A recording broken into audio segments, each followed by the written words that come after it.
Welcome to Hope Natural Health, the podcast inspiring you to be your best version. Join me, your host, Dr. Erin, naturopathic doctor, dog mom, cancer survivor, and girl boss weekly as we discuss all things health, hormones, and happiness with a little side of this thing called life.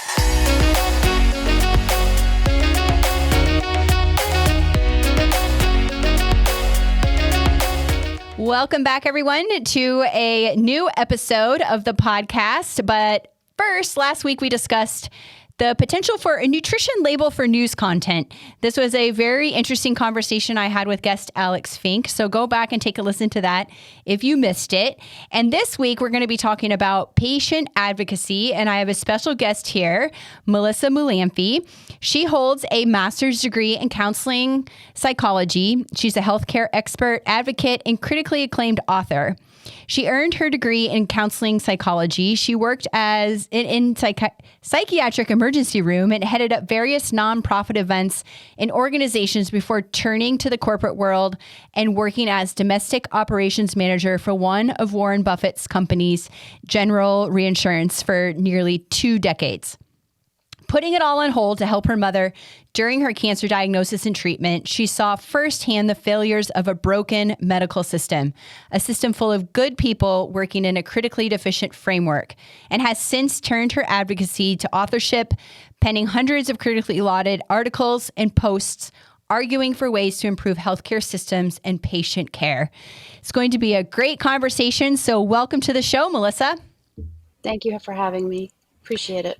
Of course. So let's start off with talking a little bit more how you got into your current work and more about your background. My background's eclectic. You don't go to school for psychology and wind up in reinsurance, but I did.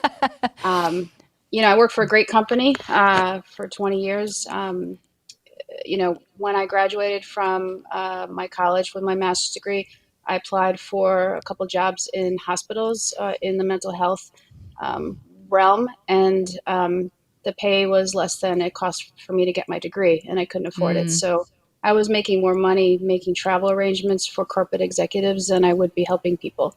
I found a niche in that world. I worked for a great company and moved up the chain, and that was it. But how I got to where I am is my mom was diagnosed with ovarian cancer in May of 2010. And never in a million years did we think that my mom would have cancer. It's not in the family, crept up on us, an ER visit that, I thought would be like a layup turned into, turning our lives upside down for 8 months. Took me 10 years to write a book about it because the first 3 versions of the book were probably unreadable because they're full of rage and my grief and my inability to understand the big picture.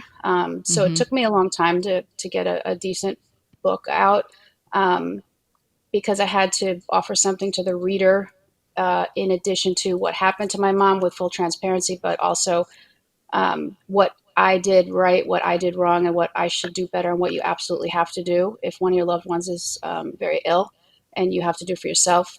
So I was able to do that in every chapter. And I also put 2020 in there because of a situation that I had in an emergency room. So I included that as like the last chapter just to kind of update the world of kind of healthcare today. And it seems like, in 2023, things really haven't changed and they haven't gotten better. In fact, they've gotten worse in like a post-COVID world. So, I just every day get up and try and share what I've learned through blogging, through outlets like yours, and anybody that'll listen on how to not learn the hard way like my family and I had to.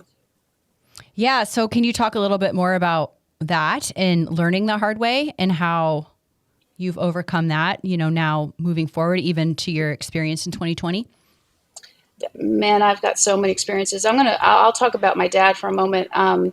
In the end of December, he had congestive heart failure for 18 years. So that's great for that diagnosis. He started to become symptomatic right before Christmas. He was admitted into a hospital. He was in end stage CHF, which is not fun, not great. It's not a great outlook. Um, he wanted to go home. He wanted to get hospice in the home, and that's what his healthcare proxy said. That's what we wanted. So my sister and I were there with him every day, all hours of the day, and we made it very clear to the people in charge, social workers, palliative care, hospice coordinators, nurses, doctors, you name it. My dad's wishes were to go home. Um, the day after Christmas, we put everybody on notice, the 26th, and they couldn't get it done. And starting Wednesday, the 28th, he began to actively die. And it was horrible. And I asked for a Tylenol at one point, and the nurse told me it would be 2 hours. And he was in pain.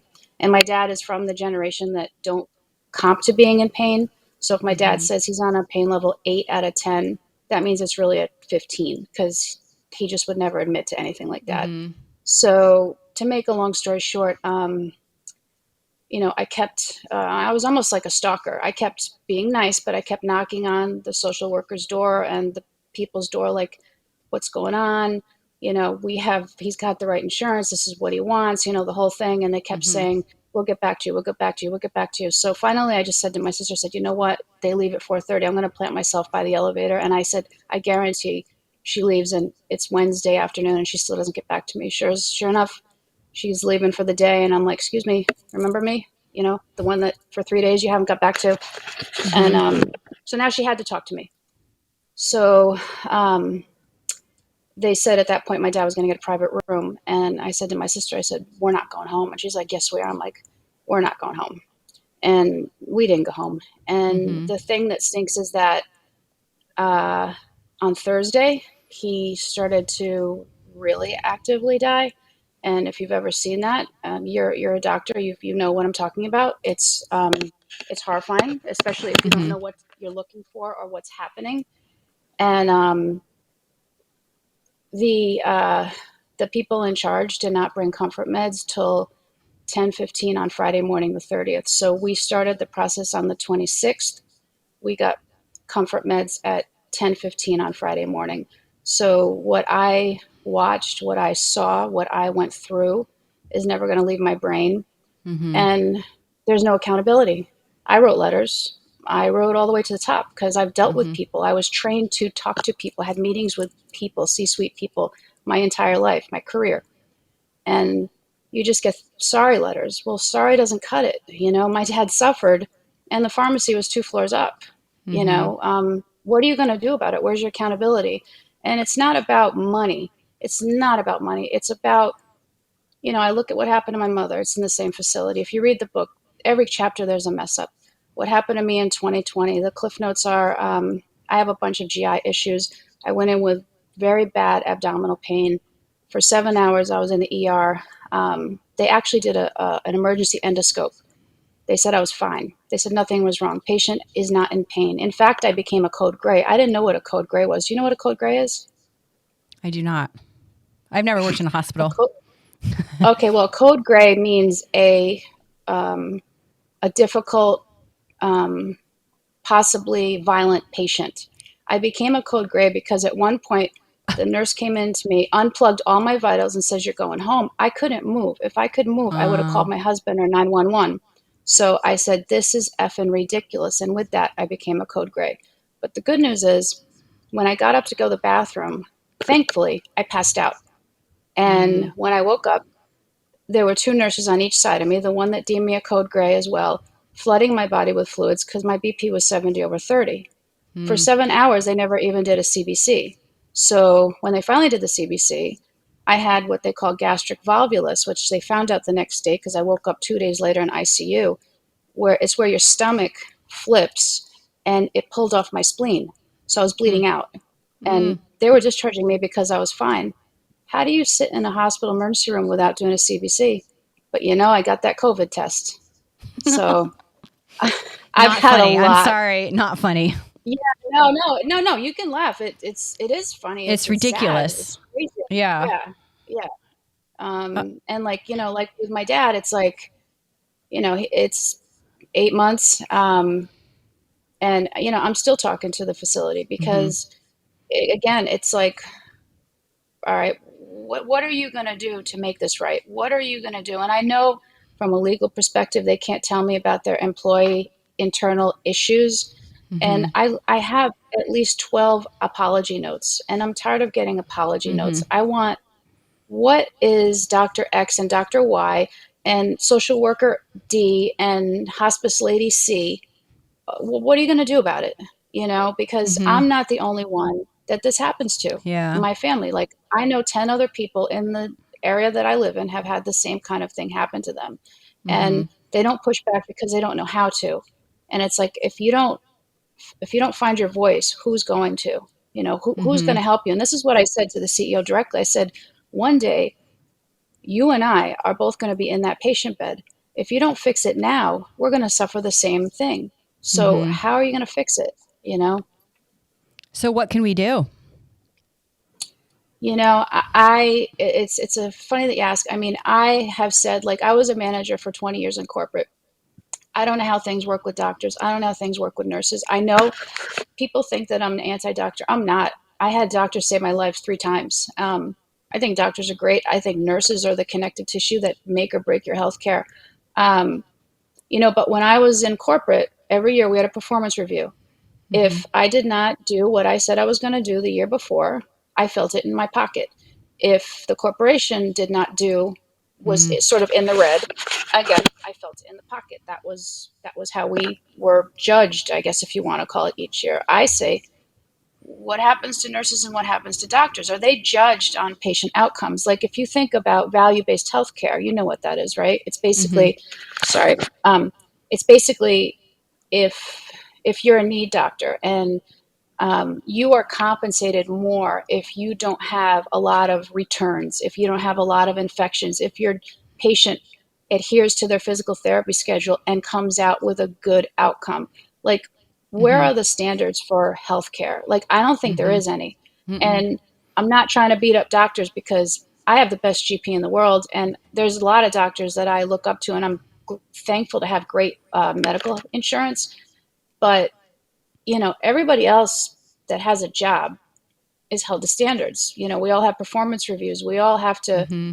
have goals, and we have to have accountability. But I don't know where that is in a system that's so broken as it is now. Mm-hmm.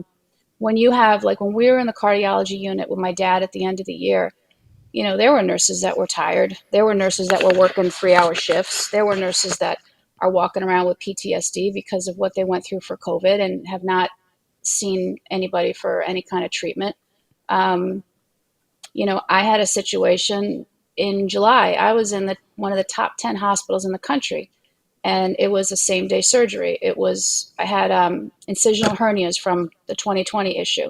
So after a couple of years, I'm like, all right, I'll get them fixed. No big deal. Lay up, same day surgery, in and out the same day. Well, I wound up getting admitted because everything with me is bigger because I have a lot of scar tissue.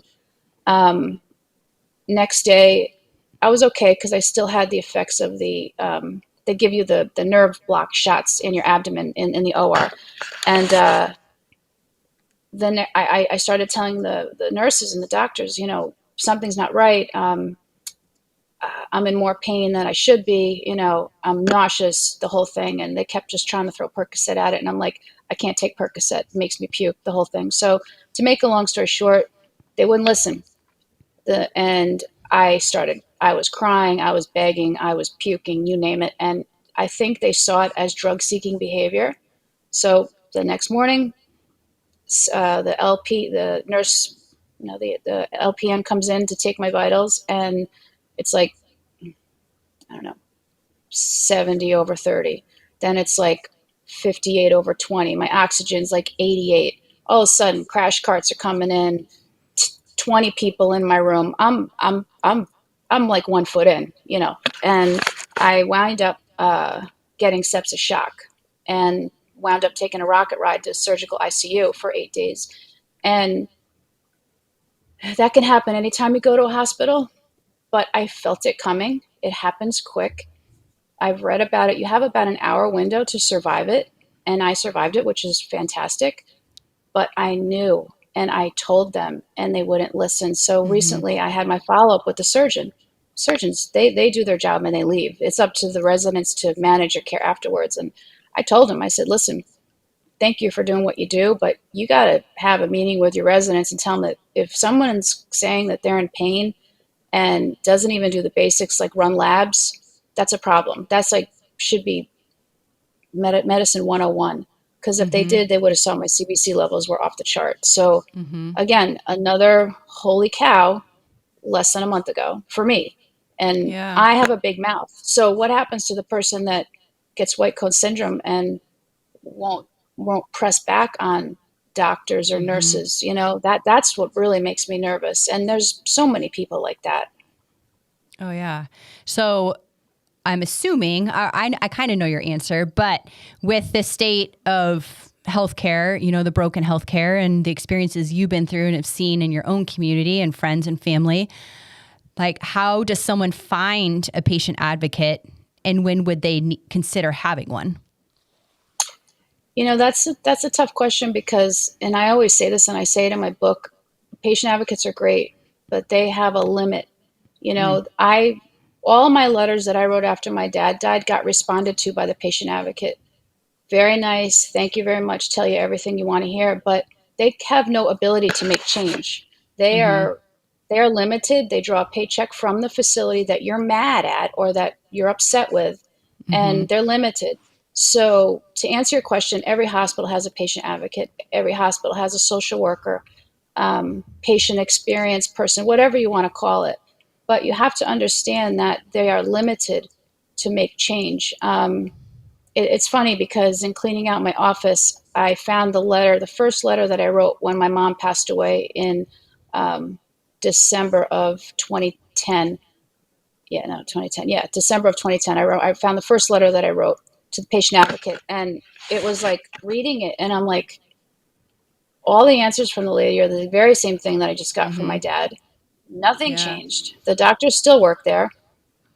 Nothing happened. So it's Mm-hmm. like, so people like me, if you go to my website or the things that I have that I'm working on, like I'm trying to give you the tools as a patient of what to ask when you go to your GP, what to have with you, um, your medical record, using portals, being prepared, knowing if you have a disease, what specialists you've been to, what tests you have done to not get them redone.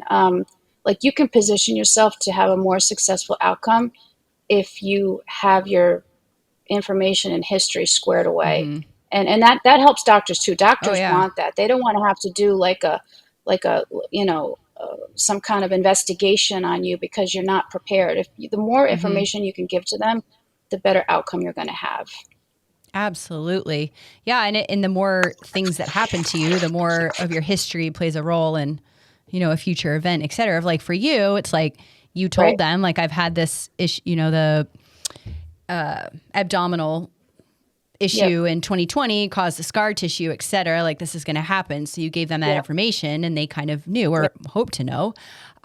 Right. That leads me to a good question about how can we communicate this effectively, or even like you said, the nurses are the connective tissue to really everything. So how can we communicate effectively to the nurses and medical professionals?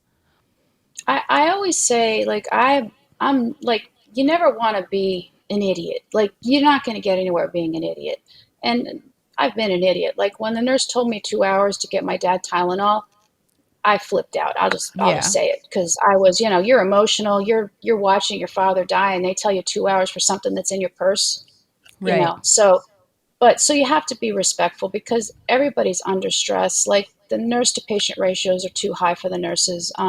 So I always say start with respect and courtesy because again, doctors and nurses don't go into healthcare. Don't make the sacrifice like you did to make mistakes. They go in for the right reasons, but Mm-hmm. sometimes they cannot work effectively because of the system. So as far as like, finding your voice, like what happened to me in July, you know, I didn't see it coming.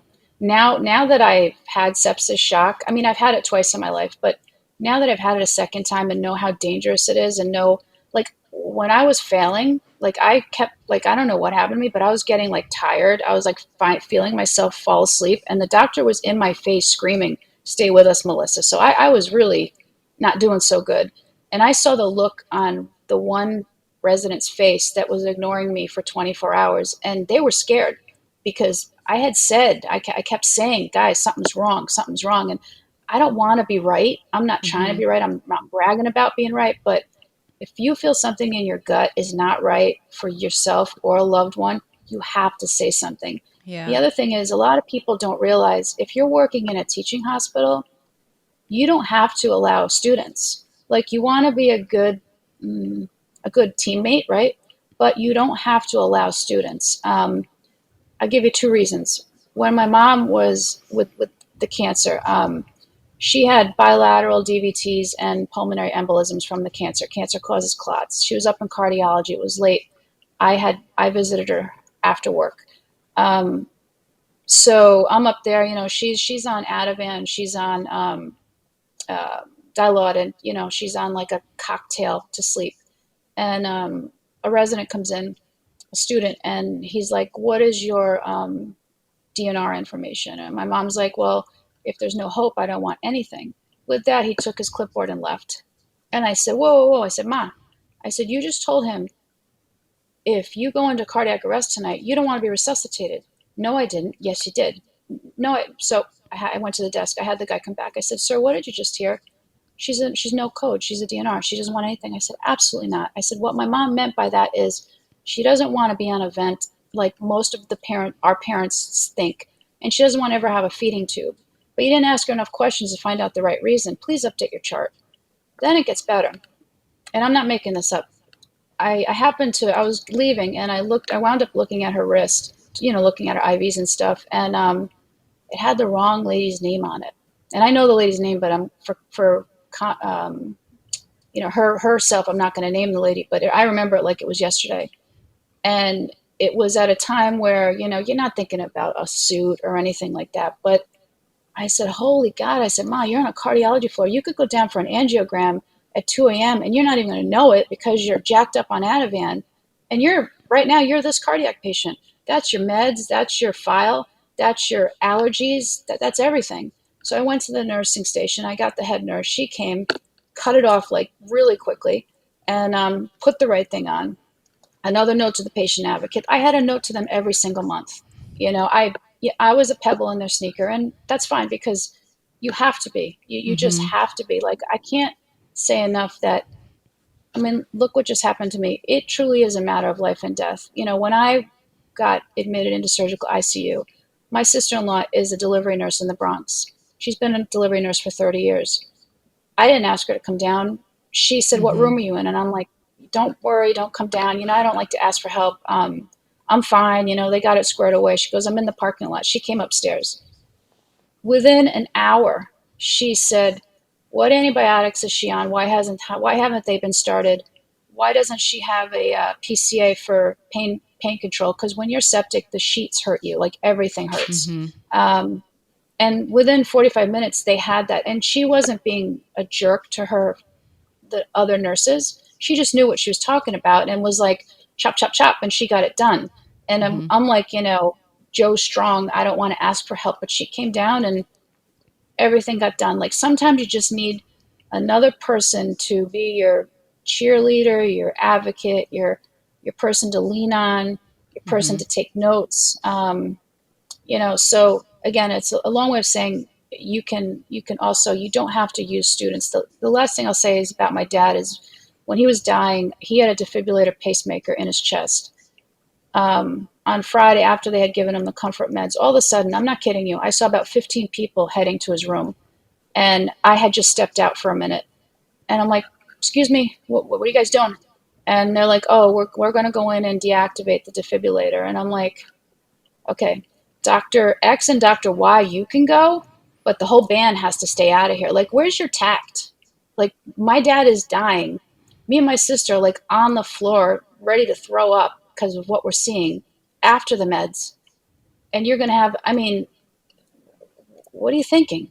You know? Yeah. But they don't think. And that's what sucks. They don't think. And Yeah.